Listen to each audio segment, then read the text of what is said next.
Prof, sebenarnya kalau kita lihat tadi dari cerita Profesor yang sangat menarik tentang santri, bagaimana perjuangannya para santri tidak hanya untuk berjuang secara otot tapi spiritual, seperti ziarah. Tampaknya tidak hanya santri saja ya Prof ya, karena sekarang semua juga orang untuk memperingati para pahlawan tetap pergi berziarah sebagai bukti tanda cinta kepada pahlawan sendiri. Nah, yang menarik sekarang Prof, saya ingin tahu bagaimana nih pada saat Profesor menjadi santri pada zaman dulu ketika masih di pesantren, apa yang dilakukan untuk memperingati Hari Pahlawan pada saat itu? Ya, kalau dulu kami di pesantren ya, karena Hari Pahlawan waktu itu hanya sebagai spiritualitas ya. Biasanya kami kalau di pesantren itu menyambutnya dengan tahlilan, lomba pidato gitu ya. Waktu di sana lomba baca kitab kuning gitu ya, untuk menunjukkan itu karena kita tahu ada tokoh-tokoh kiai yang hebat-hebat yang dulu ikut berjuang gitu. Nah, kemudian juga ada ziarah, Mbak. Jadi ziarah ke makam para kiai yang kita anggap wali pada waktu itu. Ya, saya misalnya dari Pondok Termas Pacitan itu ya, itu saya ziarahnya itu setiap malam malam Jumat. Jadi sekolah selesai sampai duhur gitu, karena liburnya Jumat ya di pesantren waktu itu. Nah, jadi saya teman-teman itu membiasakan ziarah malam malam Jumat. Jadi habis duhur berangkat jalan kaki itu namanya ke daerah Semanten ya, tempat pendiri pesantren waktu itu. Jaraknya dari pesantren Termas itu 11 kilo dan itu disarankan sebaiknya jalan kaki. Nah, jadi kami sambil jalan kaki pulang pergi sampai disarankan sampai 41 malam Jumat. Nah, jadi kami berdoa di situ ya, baik untuk diri sendiri, keluarga, santri, dan lebih umumnya itu untuk bangsa Indonesia yang sering disebut dengan badatun thayyibatun warobun ghafur, supaya kita bangsa Indonesia ini diberi ya kemakmuran, kesejahteraan, kekuatan, dan juga persatuan yang utuh sehingga nanti kita ini bisa kalau bahasa agama beribadah kepada Allah Subhanahu wa taala di dan melalui negara Pancasila. Nah, ibadah di sini dalam arti luas, yaitu membangun peradaban. Itulah salah satu sumbangsih kaum santri. Nah, cuma di Termas itu begini, agak aneh juga, unik juga dia, walaupun di pedesaan. Itu dalam rangka peringatan-peringatan begini, biasanya ada lomba badminton se-kabupaten, lomba pingpong se-kabupaten, lomba voli se-kabupaten, misalnya begitu. Jadi pesantren Termas itu lebih, ya katakan, tanda petik ya, lebih ke sekuler dalam arti pelaksanaan ini.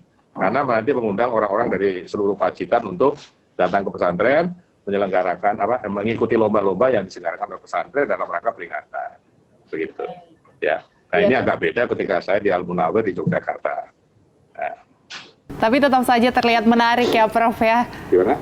Sangat menarik pengalamannya pada saat Profesor di pesantren pada saat menjadi santri. Semoga saja semua alumni-alumni santri tersebut tetap berpartisipasi untuk memperjuangkan bagaimana kita tetap menghargai jasa-jasa pahlawan tersebut. Nah, ini Prof, ada beberapa waktu yang lalu video yang memang sempat viral yang menunjukkan bahwa ada generasi muda kita saat ini malah justru lupa dengan Pancasila, tidak bisa menghafalkan 5 sila tersebut. Nah, ini bagaimana pendapat dari Profesor sendiri dan apa yang harusnya dilakukan oleh BPIB agar seluruh masyarakat Indonesia itu memang benar-benar menghafal sila-sila tersebut? Ya, jadi yang pertama begini, hafalan itu memang penting untuk terutama ya pemula ya anak-anak itu, karena ini bisa menjadi, nih saya misalnya dulu waktu di SD di Balikpapan, saya ini kelahirannya Balikpapan, bapak saya dulu tentara dari Banyumas, Angkatan Darat. Nah, saya di sekolah itu biasa memimpin hari apel Senin pagi ya, setiap Senin pagi saya itu yang tukang membaca teks Pancasila. Nah, ya ini penting. Nah, tapi tadi saya katakan ya setelah reformasi kan terjadi depancasilaisasi. Sehingga Pancasila ini terpinggirkan dari kurikulum ya, Republik Indonesia ini. Nah, disitulah mulainya Mbak gitu. Jadi generasi muda ini sudah tidak terlalu gitu, karena ya Pancasilanya sudah dipinggirkan dan dia hanya jadi bagian kecil dari yang namanya PPKN ya. Beda dengan saya dulu ya, waktu zaman saya itu. Nah, cara di samping apa nanti ya tadi ada lomba juga di apa istilahnya dimotivasi, encourage, apa namanya, dorong supaya itu menjadi kebanggaan bagi anak-anak SD, SMP waktu saya ya. Nah, sekarang ini harus diulang kembali menurut saya pada levelnya ya. Jadi pada level SD, SMP, TK itu yang namanya menghafal Pancasila harus, supaya nanti ke atasnya gampang. Nah, di situ perlukan tadi pendekatan yang sesuai dengan kejiwaan mereka. Salah satunya perlu ada lagi lomba membaca teks Pancasila, ada lomba, kalau tidak lomba ya apa namanya, apel setiap hari Senin, gantian yang membaca, begitu. Nah, dari situ baru dimasuki nilai-nilai yang lebih dalam, ya, yang terkait dengan, ya kayak perlu ada pramuka, perlu ada apa namanya ini, kegiatan-kegiatan kira-kira antara teori dengan praktek itu disambung lagi ya pakai praktek kehidupan namanya, seperti ya tadi kegiatan apa kalau dulu ada pramuka misalnya begitu, terus sampai minimal itu tamat SLTA. Nah, dari situ akan nyambung lagi ya, ditambah dengan tadi yang kita bilang video-video tadi, dan mereka juga diajak untuk membuat itu, suruh buat lomba, misalnya lomba tentang baris berbaris, mereka yang bikin misalnya itu apa videonya, itu maksud saya lomba video tentang teks baca Pancasila, terus gitu.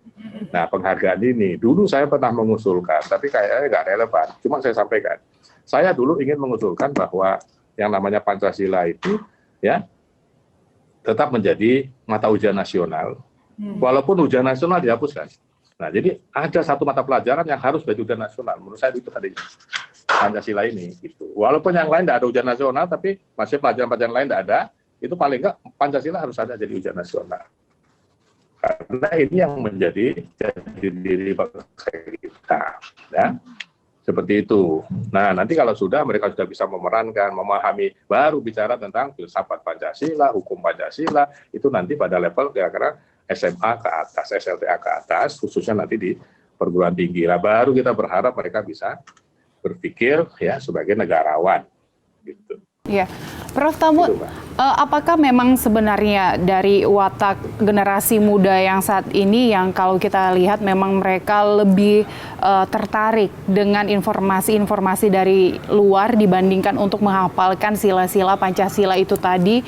Padahal sebenarnya pemerintah sudah berupaya, tadi Profesor mengatakan BPIB juga sudah berupaya membuat film-film pendek dan juga mengundang influencer. Tapi kalau kita melihat sampai saat ini juga generasi muda itu masih saja kurang tertarik. Ini sebenarnya apa yang salah, Prof?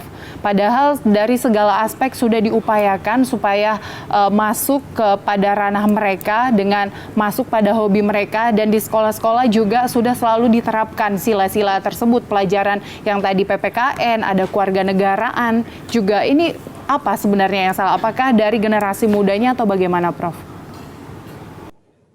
Kalau saya salah satu dimensinya memang ya generasi muda itu maunya beda ya. Jiwa mereka masih mau mencari sesuatu yang lain itu. Nah, sekarang kita masuk katakan ideologi Pancasila. Itu memang satu masalah. Tapi yang lebih utama menurut saya dari upaya ini adalah belum masih betul ya. Jadi kalau kita bandingkan pilihan-pilihan di medsos itu, mereka lebih punya banyak pilihan daripada ini katakanlah pendidikan Pancasila ini. Ya, jadi kalau ada film misalnya 100, itu mungkin yang Pancasila cuma 2 atau 3 misalnya begitu. Ya, jadi 1 itu belum masif. Terus yang kedua, penjadwalannya juga belum berkali-kali betul. Jadi di sini menurut saya ya negara itu harus hadir dalam arti jam sekian itu ada penayangan tentang Pancasila. Gitu loh. Sekolah itu juga Pancasila itu dimasukkan lagi seperti itu. Nah, sehingga bahkan ya kalau bisa juga untuk para agamawan. Jadi kalau khutbah para muslim misalnya itu yang orang Islam itu ada diselipkan Pancasila gitu ya. Ya walaupun nanti dibicarakan dari perspektif Islamnya misalnya begitu, bagaimana dari persatuan Indonesia misalnya bagaimana kemanusiaan yang beradab, adalah disebut begitu. Jadi kalau bisa itu dilakukan juga oleh tokoh-tokoh agama ya dari semua agama dalam masing-masing mendorong generasi muda lebih ampuh lagi untuk mengajak mereka, karena ada dari panutan mereka langsung begitu. Ya, jadi kalau ditambah tadi ya tinggal sekarang amplifikasinya juga ya. Jadi apa namanya, penjadwalan sama masif amplifikasi, dan ditambah juga meminjam tokoh ini.